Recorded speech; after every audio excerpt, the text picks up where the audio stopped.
Denmark میں Peoples party کے زیر اہتمام شہید بے نظیر بھٹو کی 17ویں برسی کے حوالے سے تقریب کا انعقاد کیا گیا۔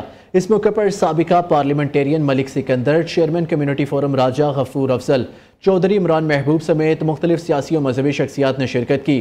شرکاء نے شہید بے نظیر بھٹو کی خدمات کو خراج عقیدت پیش کیا۔ تقریب کا آغاز تلاوت قرآن مجید سے ہوا۔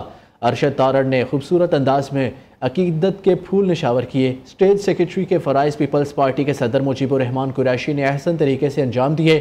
ڈپٹی میئر سید اعجاز بخاری نے تقریب سے خطاب کرتے ہوئے کہا کہ بے نظیر بھٹو شہید کی سیاسی جدوجہد اور قربانیوں نے انہیں ایک ناقابل فراموش لیڈر بنا دیا۔